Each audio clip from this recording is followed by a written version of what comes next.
that's what happens. That's why it's such an intense period of time. That's why I call it an initiation, because it really feels like you're going through the fire.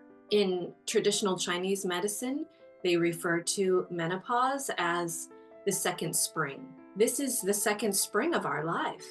This is a really wonderful rebirth that can create so many new opportunities for us to recreate and reimagine our lives in the way that we always dreamed our lives would be. Start preparing now and look at it as a new beginning, not an ending. Absolutely.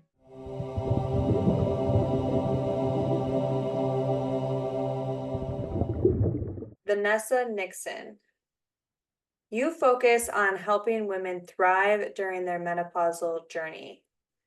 Why do you see menopause as a spiritual initiation? I love this question because this is something that I am really, really passionate about, is helping women to reframe this life phase into something like a spiritual initiation. As we navigate this period of life, perimenopause, menopause, postmenopause, there are so many changes that are happening, that are occurring inside our body as well as outside externally. So we have our hormones shifting, we have lots of new things going on in our bodies. And at the same time, we often find that there are many things going on around us. Our relationships might be changing. If we have children, they might be leaving the nest and we find ourselves as empty nesters, or we might be caring for elderly parents, or our career might be coming to an end, or we might be starting a new career. But there are so many changes that seem to be happening all at the same time, as well as we have society's expectations of what it is to be a maturing woman. And we all kind of grow up conditioned with this idea of beauty being something very youthful. And as we are entering this phase of menopause and our body's changing and we're seeing wrinkles and gray hair, that can also create this shift in how we see ourselves. So all of these things are happening at the same time. And so it's kind of like going through this huge initiation where everything is turned upside down, everything's changing, we don't know what to expect. And if we can look at that as an opportunity instead of a problem, if we can look at this as that things are falling away in our lives to create space for new and better things to come in. And the changes that are happening are changes that are happening for us, and they're opportunities so that we can create this next chapter of our lives and build the things that we want to build. Bring into fruition the dreams that we may have had all of our lives, but never had the time or energy to focus on. Start creative projects, create new communities, new businesses. So I think that this period of change and shift and challenge can be reframed into this spiritual initiation into the most powerful and potent time of our lives as women. I love that reframe. And it also sounds very similar to a Saturn return. I don't know if you're familiar with your Saturn return that happens usually twice in a lifetime. I'm familiar with it vaguely, and yes, from what I know, I think that there are a lot of similarities. Yeah, so it sounds like your whole world kind of has a shift, every area of your life. I'm wondering too, being in my 30s, when do you start seeing signs of menopause? Like, what does that look like? You mentioned that there are a lot of changes, graying of the hair, changes of the hormones, but how do you know that you've begun that stage of your life? That is a great question. And I get that question from women all the time. And I love that you're bringing this up because it speaks to an area that has been taboo. We haven't really felt it appropriate to talk about menopause in our culture. It's one of those things that's kind of hush hush. And so we don't know what to expect. Or Mhm. like, well, what happens and when does it start? And because people haven't been talking about it, mothers aren't talking to their daughters and telling them what to expect, and friends don't even talk about it. It really, until very recently, has been a taboo subject. And just in the last few years, we've seen more conversations in the mainstream about menopause, which I'm loving the fact that we are starting the conversation, we are furthering the dialogue around it. And so we do need to know what to expect. So we need to start talking about it. We need to start telling our daughters, our friends, our coworkers what to expect, and to educate ourselves so that we feel confident, empowered as we go into this phase. So one of the things about menopause is that a lot of times people don't even know what the terms perimenopause, menopause, postmenopause mean. And so I like to start there. Perimenopause can be a few months, a year, or it could be a whole decade of time before menopause when the hormones are shifting and this change as we go through what we call menopause starts occurring. And like I said, it's very individual. For some women, it only lasts, maybe 6 months or a year. But for some women, it can be a 10-year process. And so some of the signs that you might be going into perimenopause could be that you start having changes in your menstrual cycle that are not normal for you. If you've had a very regular cycle and then suddenly your cycle becomes more erratic, maybe shorter cycles or longer cycles or heavier bleeding or lighter bleeding, that is often the first sign that a woman is in perimenopause. Along with that, you might also start experiencing some issues with insomnia or some brain fog um, or mood swings. That's another one that is very common. And so sometimes these things can creep up on us. And we're so busy in this, earlier phase of life that we don't often see those little signs until they become very, very clear and very intense. So it's great to know what to expect so that when you see those little signs, you can say, oh, maybe, I need to keep my eye on that just so that I know what's happening. And it can occur as early as the mid 30s for some women. But usually by the time a woman is in her early 40s, she's seeing some of the signs of perimenopause. So again, very individual. And then menopause is a 1 year period from when you had your last period until 12 months. And that's kind of like the indicator that, okay, you're not going to get another period and Mm. you have been in menopause this year. So you don't really know that you're in it until you Oh, can look back and say, oh, it's been 12 months since my last cycle. And then you can say, oh, yeah, I was in menopause that year. And from that point on, you are in postmenopause, and that's what it will be for the rest of your life. And again, most women don't even know that there is such a period as postmenopause. They just think, "Oh, I'm in menopause now forever." But these are the ways that the medical community has defined perimenopause, menopause, and postmenopause. And when you go into menopause, into that 12-month period where you're no longer cycling,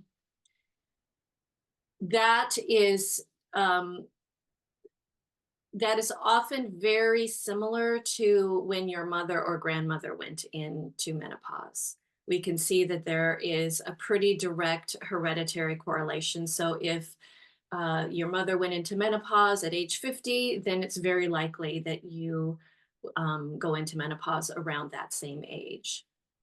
So that's one very likely indicator that you can look to and say, okay, let's talk to see, if there's a strong correlation through the generations. If your family is open to talking about that, and that can give you a good indication of when you might be going into menopause yourself. Mhm. I'll have to talk to my mom after this and find out when I can expect those lovely symptoms, which it sounds like you only really experience in the Peri state. So that's the Um, only, is that correct? actually, that's not true. You start experiencing them in perimenopause. And the thing is, some women just sail through the entire process with no symptoms at all, other than their period just stops at a certain point. Um, Other women can find it very challenging the whole time, all the way through, up until, even into postmenopause. So some of those symptoms can begin and continue. Sometimes they can change. So you might start out just feeling that your cycle is fluctuating more than it used to.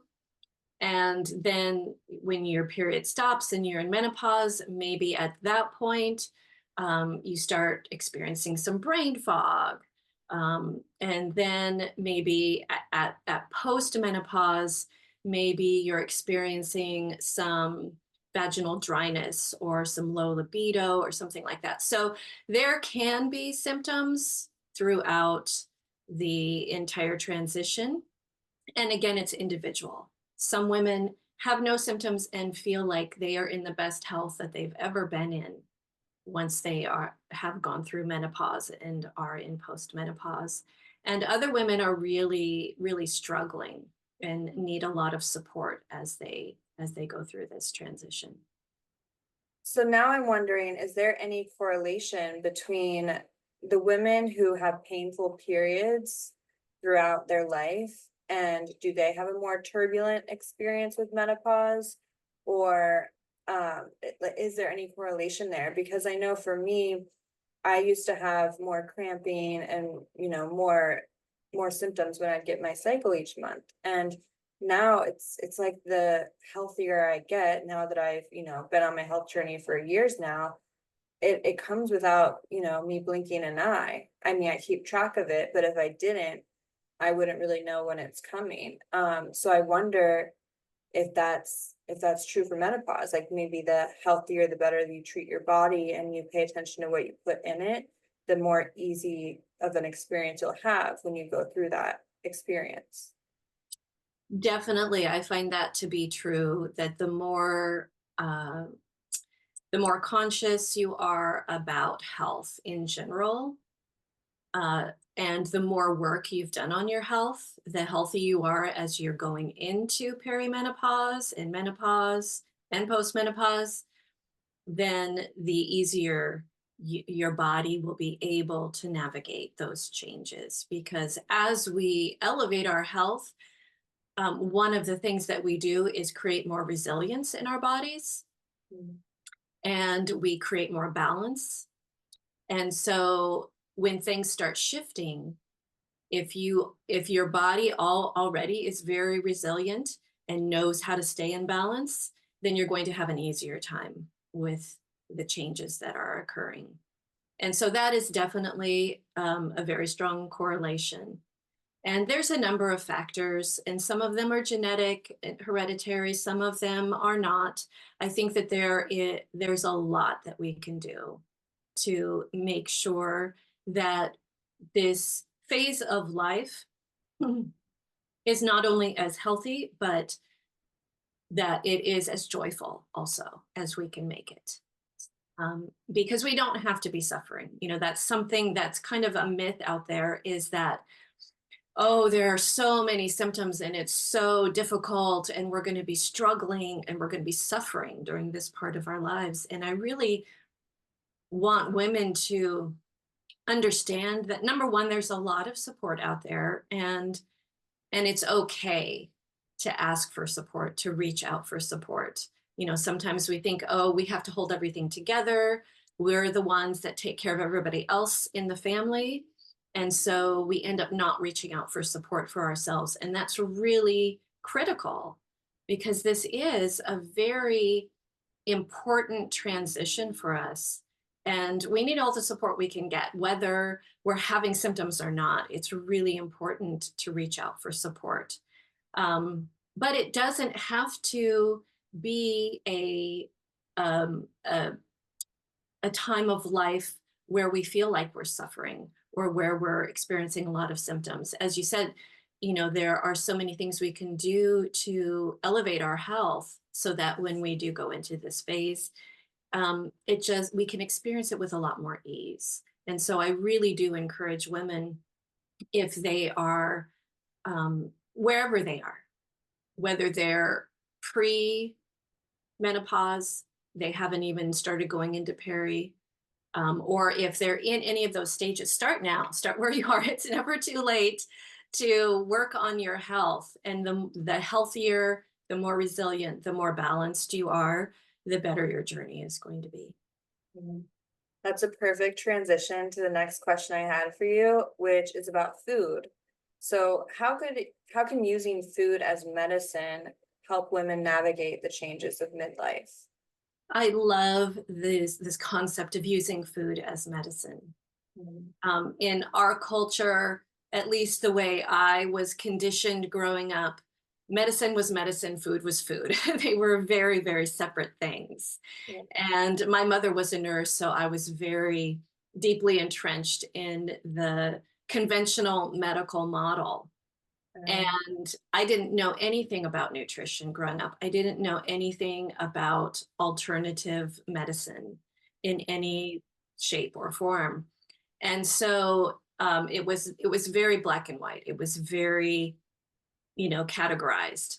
And so as I got older, I actually had an experience where I was able to heal myself of chronic illness in my early 20s.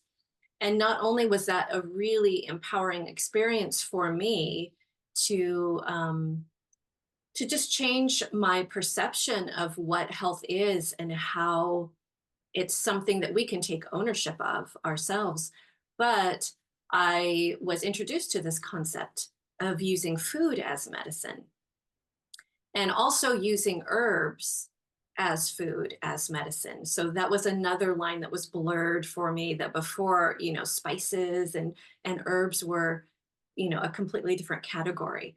And yeah. so this concept that all of these things can be the same thing. Our herb, our food and medicine can all be the same thing. And Mhm. this is one of the things that our ancestors knew and had so much knowledge of and passed down through the ages. And I think at some point for many of us, there was a break in those oral traditions.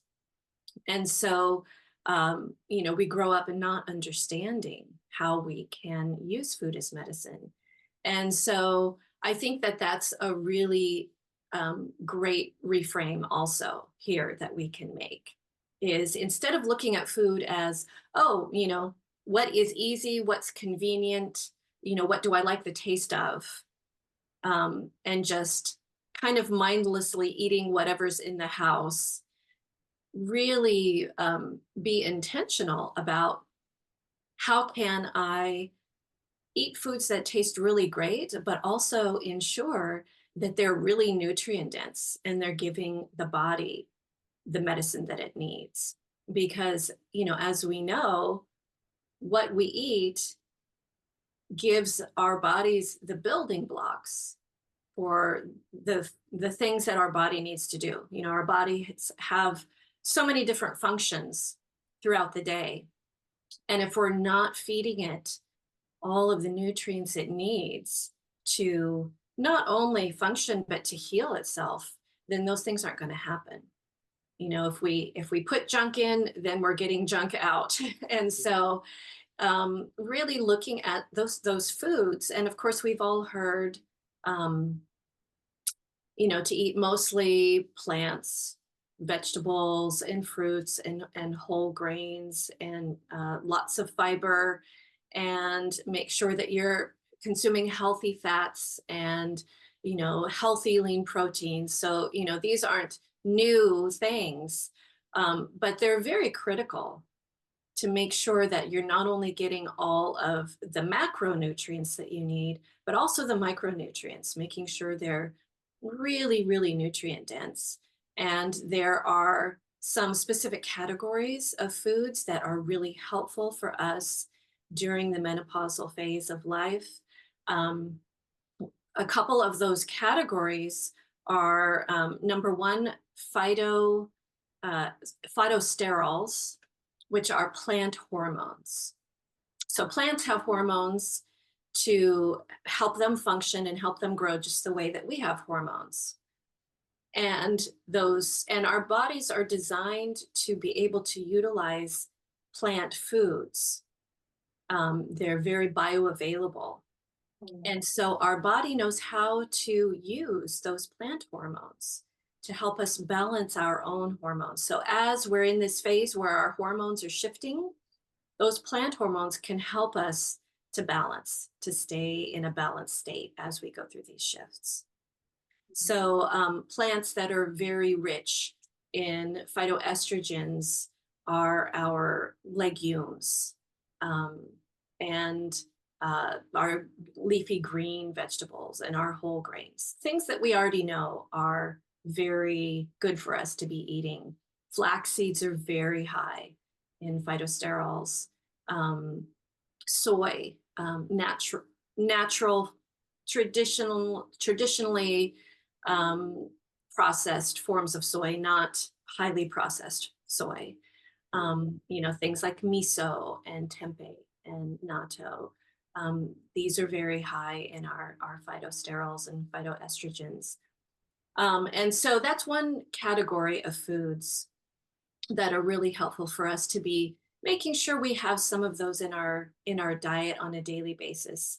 Another category of foods that is really important for us, everybody really, but especially as we're going through the menopausal transition, are fermented foods.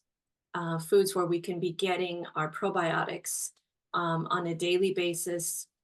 That's going to help us to have a really balanced gut flora. And we know that not only is that going to help us to digest all of our nutrients better, because if we can't digest what we're eating, then we can't assimilate it and it's not going to be doing us any good. So we really need to make sure that the gut is functioning well, and probiotics can really help us to do that in a very effective, efficient way. But also there's a subset of gut flora called the estrobolome, which helps our bodies to metabolize estrogen better. And so, as we're going through these shifts, sometimes we find that we're a little estrogen dominant. And so, we have extra estrogen floating around in our bodies. And so, making sure that we have a really healthy gut flora can actually help our body to metabolize that estrogen even better. Um, so fermented foods, there's so many, there's such a wide variety of fermented foods, but it could be, you know, sauerkraut, which can be made from any vegetable, not just the regular cabbage sauerkraut that we're all familiar with. And it's really easy and fun to make different sauerkrauts at home. So that can be a fun DIY project. Kimchi's and yogurt, and again, our soy that's fermented, like natto and tempeh and miso. And if bread is something that you can eat and have as a part of your regular diet, making sure it's sourdough, which is a fermented bread. So there's lots of little ways, with the all of the kombuchas and kefirs that are out there these days and that you can make yourself. There's such a wide variety of fermented foods that you can get in your diet. And then the last category that I want to mention really quickly are the antioxidants. And we've heard about antioxidants and how good they are for health in general, but specifically as we are in this process of maturing, our body really needs um, high levels of antioxidants. And, one really great way to make sure you're getting those antioxidants is making sure that you're eating lots of very richly, vibrantly, darkly colored berries every day. That can be just a really easy way to make sure you're getting lots of antioxidants into your body on a daily basis. It sounds like our health journeys were very similar, and we had to learn the lesson the hard way by kind of going through our own health challenges, but then, learning about the natural medicine that the earth provides to us. And I also had a similar experience of having conventional medicine on one side and then this is food on the other. And then now, after a lot of self-teaching and thanks to the internet and everything that everyone shares and is available to us, now you get to see that, herbs aren't just, you don't just use, a sprinkle of them when you're cooking a soup, but you can use a whole bunch of them and put them in a salad. And yeah, it's almost like everything is a little bit opposite or turned upside down once you realize that, what's right in front of us, really. Um, Absolutely. as far as bread, sourdough bread, I promise you I've been on the hunt for this for over a year to find bread that just doesn't contain, all the extra gums and additives and sugar and all these things. So I'm about to jump on the bandwagon of making my own. I see that that's picking up. But yeah, I don't know, where are you at as far as, do you make all of your food then, or how do you navigate that? Yeah, that is it can be a challenge to navigate that. As we learn more about foods and about what our bodies naturally need. And sometimes I can feel like, well, I just need to like go out and purchase 20 acres and grow all my own food. And I went through that period of time where when my children were young, um, my family purchased some land and I set off. I'm like, okay, I'm going to grow as much of my own food as possible because I want to make sure that, it is grown with care and with love and that, there's nothing that's been sprayed on it. There's nothing in the soil. Right. There's no toxins. And, it can really feel sometimes like, how can we go far enough to make sure that everything we're putting in our body is healthy? And so I've gone from one extreme to the other. I grew up eating a lot of junk food and highly processed food and ended up very ill, educated myself, went the other direction of, at the point where I felt like I could not eat anything or be around anything unless it was organic and grass fed and, all of the things. Yeah. And then I kind of realized, okay, there's these two extremes. And what does nature do? Like when I'm thinking about how to become healthier and healthier, I think about what happens in nature. What does Mother Nature always strive to do? And that's she strives to have balance. Mhm. And so whenever I feel like I'm at an extreme, I think about, okay, what's the balance here? And we do live in a world that can make it seem very challenging to live a healthy lifestyle. And so we can only do what we can do. And sometimes when we are at that extreme end, it actually becomes more stressful. It becomes a stress in our lives to feed ourselves in a healthy way, to create a healthy environment. And so for me, that was one of the things that I had to look at and remind myself that there's only so much we can do. And if it's creating more stress, then that's actually impacting my body more than if I, need to relax my standards around one thing or another. So the answer to the question is yes, there are a lot of things that I make myself. I make my own sauerkrauts. I make my own kombucha. I make water kefir. I have, where I'm living now, I have a small garden space and I grow as many of the leafy greens and the medicinal herbs that I use on a regular basis as I can in my space. Um, and I strive to make sure that everything that I eat is made from scratch. I eat very little processed food. But as you probably know, like the standards for organic are constantly changing. And so I strive to eat local as much as possible. I strive to eat from scratch as many meals as I can. And if I can't, that's okay. I let myself be okay with whatever I can do.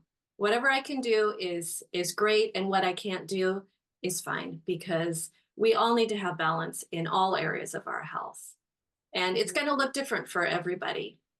But I think striving for that moderation, striving for that balance is one of the best um, one of the best concepts that I think we can all hold on to because everything changes. We know that that's one thing that will never change is that everything changes.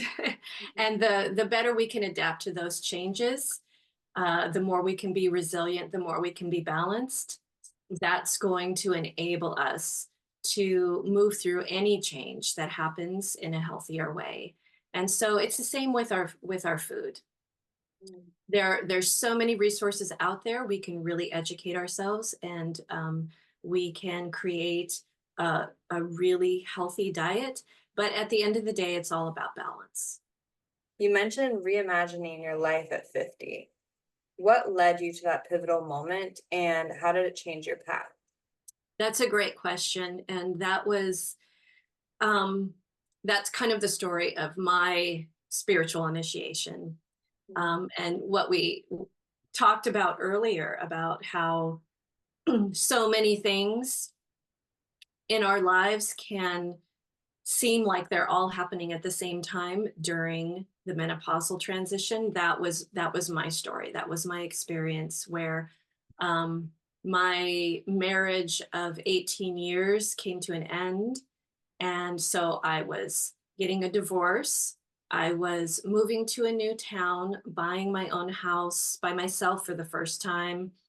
My children were leaving the nest. So I was becoming an empty nester.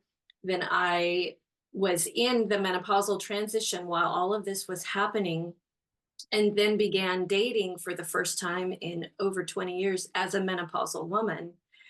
And all of that, like within a 2-year period, happened. And so everything in my life changed and shifted. And so it became an opportunity for me to look at this as okay, I could look at this as some really negative stuff going on. I could look at, all of the challenge with, my marriage ending and, and the pain that I went through with that transition and everything that was going on in my body. And as somebody who has been a natural healthcare practitioner for decades, because all of these things were going on, even I didn't see the signs of perimenopause. Wow. I didn't notice them because I was so focused on everything that was going on in my marriage, making sure that those things weren't affecting my children, making sure that, I was really providing a loving, stable, supportive place for them to navigate these changes. So I wasn't even thinking about what was going on with me. And suddenly one day I'm like, my periods have become really heavy and they never have been before. And why am I just like having these emotional outbursts? I thought it was just, the stress of the situation I was in. And it Mhm. took me several months of to get to the point where I could look back and go, oh, there's a pattern here. What's going on? What's happening? And then it hit me.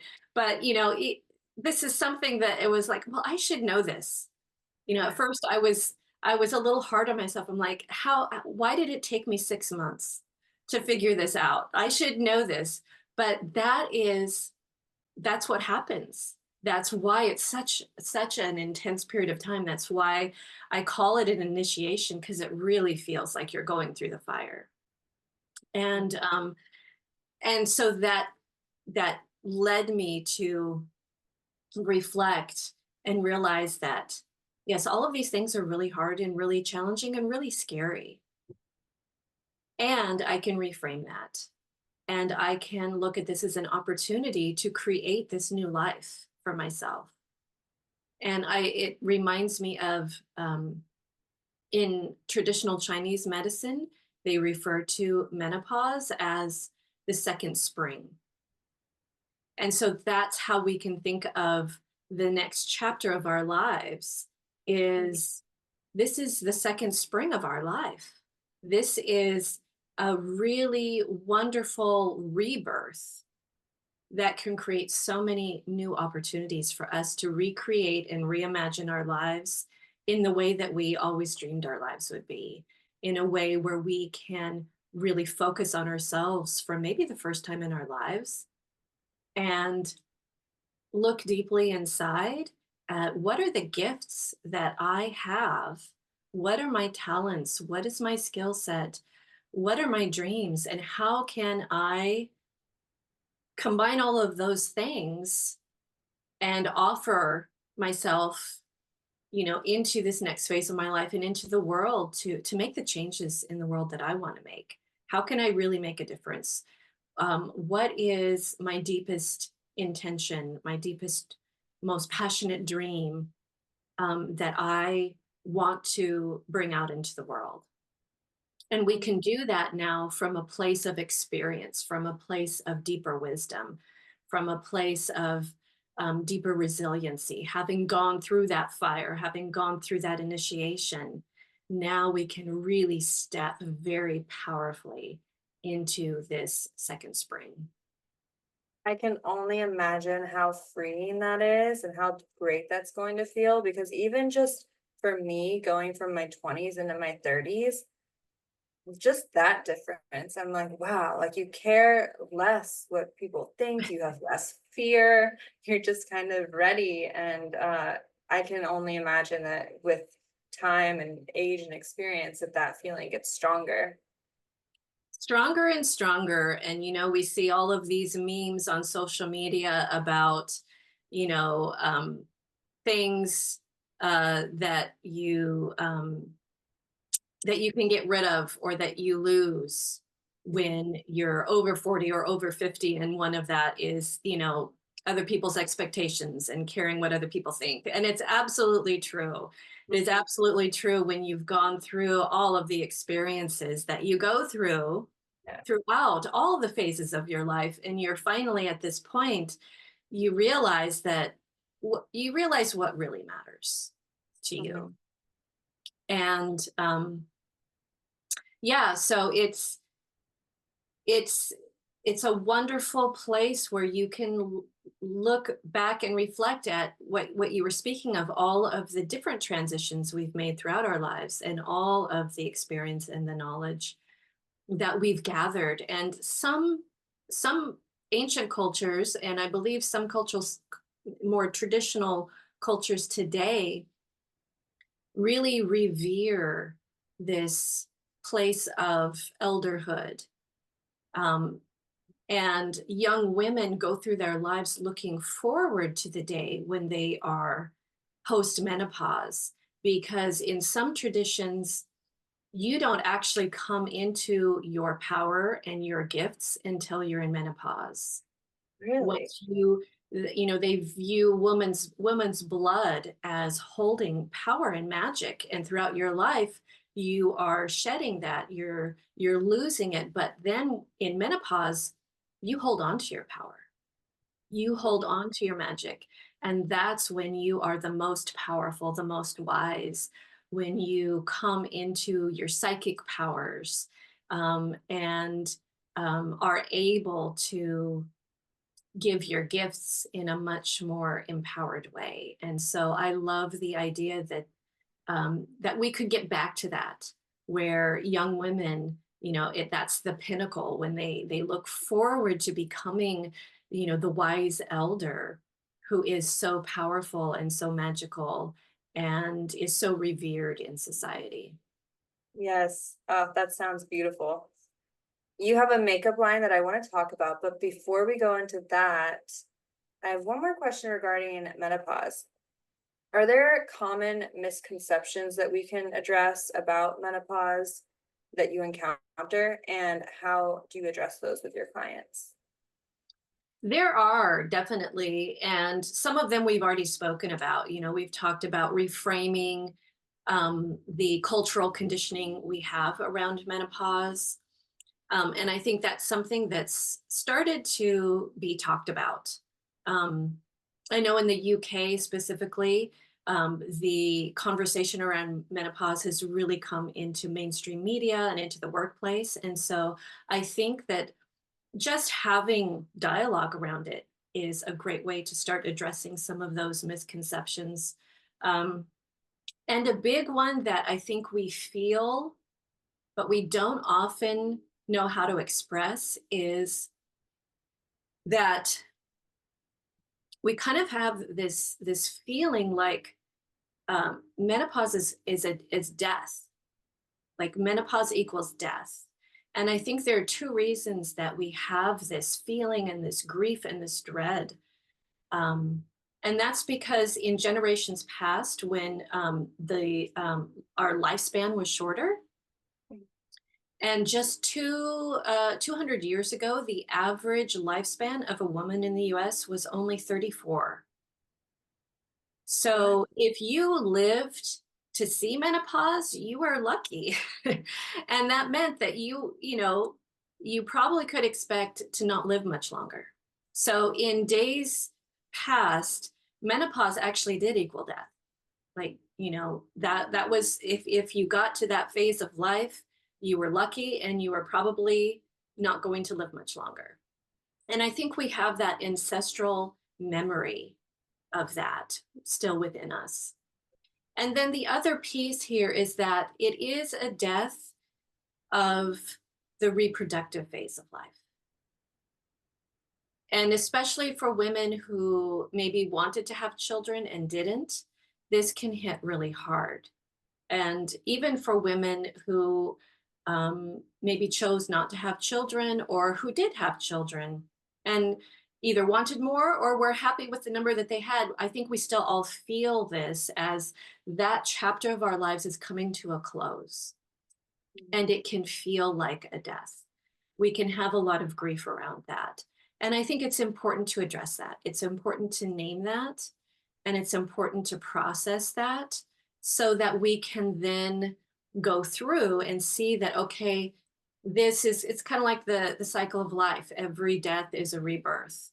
And so, yes, it is the death of the reproductive phase of our lives, and it's the rebirth. It's a new birth into this new part of our lives, which can be like the second spring, which can be like a whole new life. Mhm. And and this and then the final piece of that is that I think that we are conditioned to think that menopause is the beginning of the end. it is the beginning of this downward slide into ill health and eventual death, because that is what we're shown. That's what we're conditioned to think. And I'd like to reframe this specifically because our lifespan is so much longer than it used to be. At this point, the average lifespan of a woman in the US is in her early 80s. And so if you're going through menopause in your mid 40s, you're just at the halfway point. We have so many more centenarians these days, people who are living to 100, and that's expected to quadruple in the next few decades. So we can realistically expect to live to 100. So we might be living more years post-menopause than we did pre-menopause. And so this is a huge shift in our culture. And I think we need to make that shift in our mindset that this isn't the beginning of the end. This is just, we're just halfway through our lives. And Mhm. we get to create the next half any way we want. And so why not make sure you're feeling really healthy and vibrant and able to do the things that you want to do in this next half of life? And so, some of the things that we talked about already can set us up for that, really making sure that um, we have strong foundations in our nutrition, and also movement. Movement is a huge piece of the puzzle for making sure that we are healthy through this next phase of our lives. And it's usually not what we think it is. A lot of times women come into this phase of life and their bodies aren't responding to exercise the way they used to. So they think, oh, I just need more exercise. I need more intense exercise. I need longer workouts, more frequent workouts. And they start doing that. And what they find is that it backfires and they start gaining weight and more weight and having brain fog and having insomnia and having hot flashes. And their symptoms become more intense the more intensely they work out, and then they don't know what to do and they're confused and they feel like they're not even connected with their bodies anymore. They don't know why their bodies are responding this way, and it can feel um, it can feel very disconnecting. It's like, this isn't even my body anymore. It's not even familiar to me, and that is a very scary place to be when you don't even know what to expect from your own body and why it's doing the things it's doing.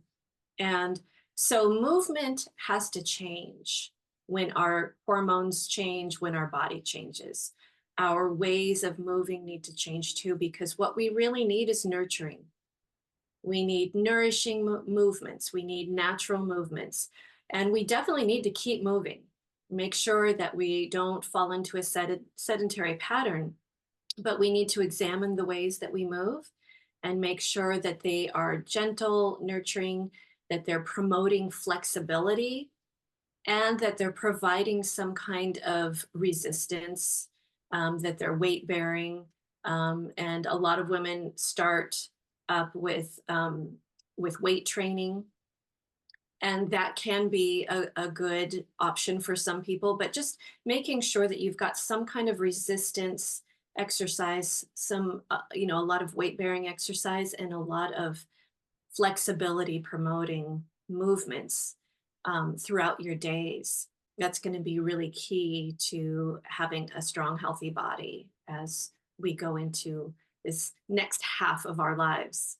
Basically, start preparing now and look at it as a new beginning, not an ending. Absolutely. I will let you go soon, but I cannot let you go without you sharing with us about your natural look mineral makeup. Just like the sourdough bread, I have been on the hunt for, clean makeup because I'm not one of those people that can just, there's people that use fruit. They'll rub fruit on their face as makeup, like beets and things like that. and that doesn't cut it for me. And so I'm always looking for something that's non-toxic, maybe, very low in chemicals. So, yeah, I would love to hear about your cosmetics line.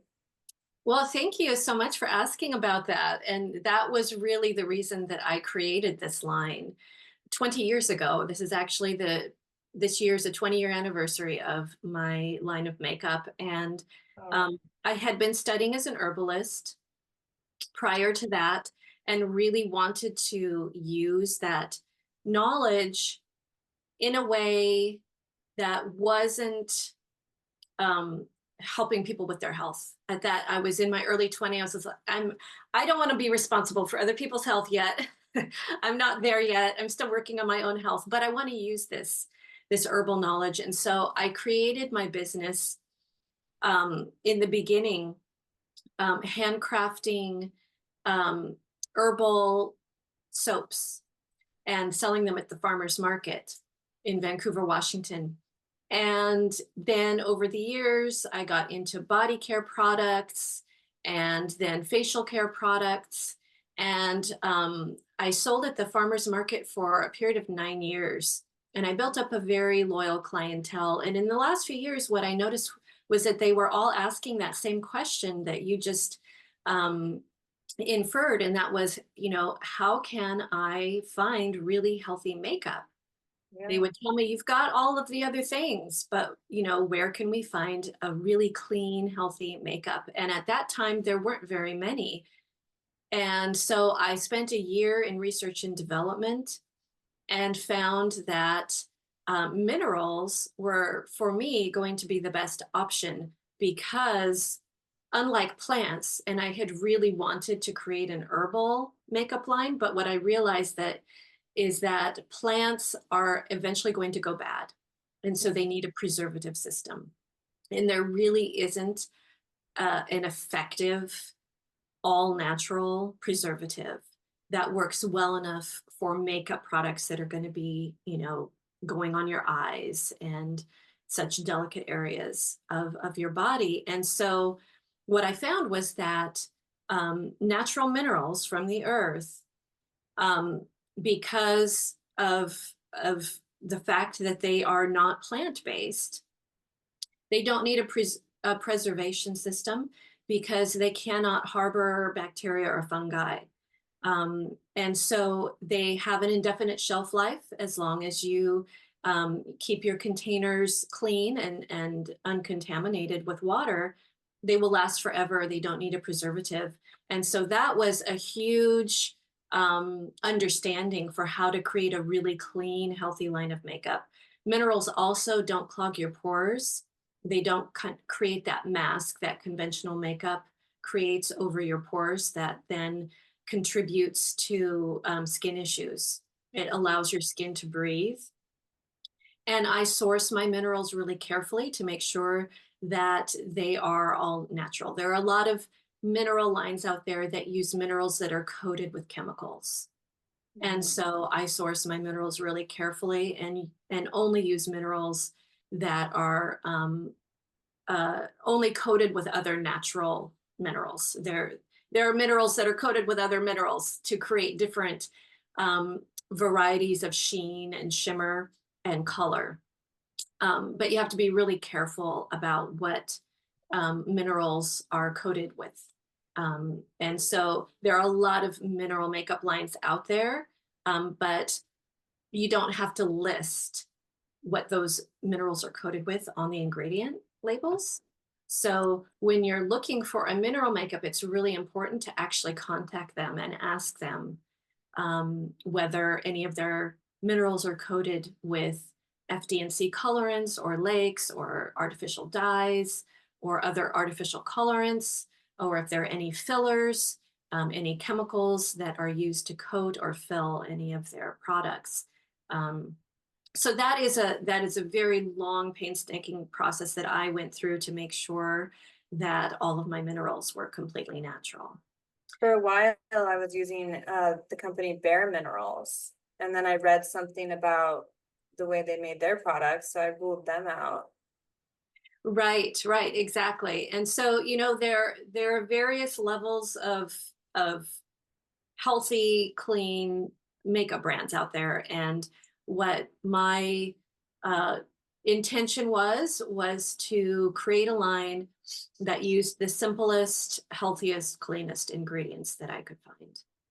And also worked, it also, gave people the coverage that they wanted and a variety of shades and colors that they need. And what I love about minerals also is that they can be layered and combined, and you can create new shades all the time. Mm. Every day you can use a new combination and create new shades for your eyes or your cheeks or your lips. And they're so versatile that you can use them for different purposes. It's not like with conventional makeup where something is just an eyeshadow and something else is just a lip color. You can use the shades for anything that you want. Body shimmer or a bronzer or eyeliner or brow liner or eyeshadow or blush or lips. So it's a very, very versatile style of makeup. And I love that creativity. And so that's one of the things that I don't wear a lot of makeup on a regular basis, but when I do wear it, I want it to be healthy and I want to have some kind of creativity with it. And so this provides all of those things. I've got to check it out.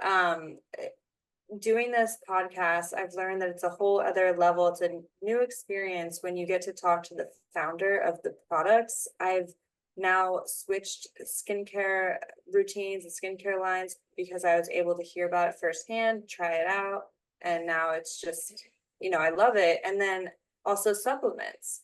So now if I can, this is the makeup I use. I spoke to her, it's this level of intimacy with the products you use then, and then you know exactly what's in it because you're talking to the person firsthand. So thank you for that. You're welcome. I have one final question for you that I ask everyone at the end, but before I do, where can people find more from you? Where do you want to send the listeners? My website is herbsofgracehealingarts.com. And so on that website, you can find out about all of the different things that I do. There are links to the makeup line, as well as consulting with me as a natural health care practitioner.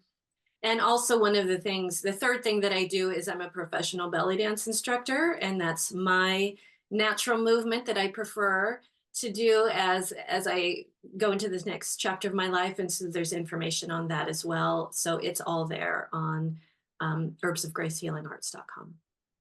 Amazing. And that will be in the description, of course. And then my last question for you, what is your number one health tip? Whether it's mindset, diet, and nutrition, physical, emotional, just the one piece of advice you want everyone to know.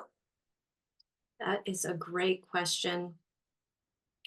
And I think maybe I'll kind of go back to a reference that we have in common, and that is that um, taking ownership of your own health, I think, can be a really, really empowering piece that not only empowers you physically, but on all the other levels, physical, emotional, mental, energetic, spiritual.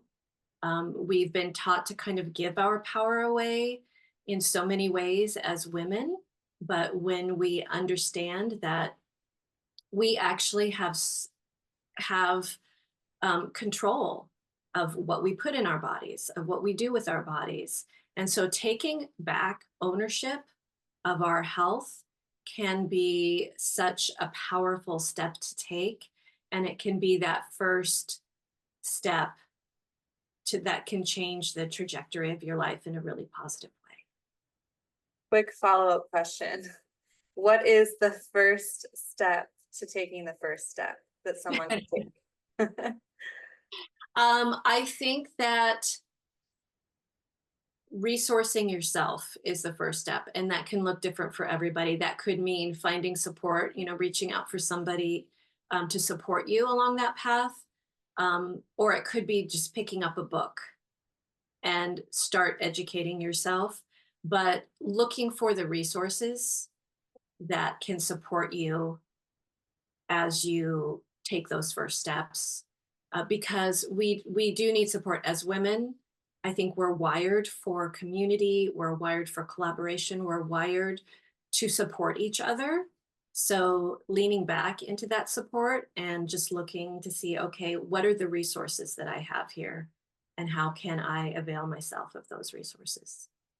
Mm, wonderful. Thank you so much, Vanessa. And if you enjoyed this conversation, please check out the description. You'll find all of Vanessa's information there, all of the links.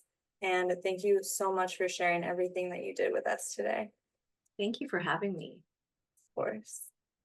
Have a beautiful day. You too.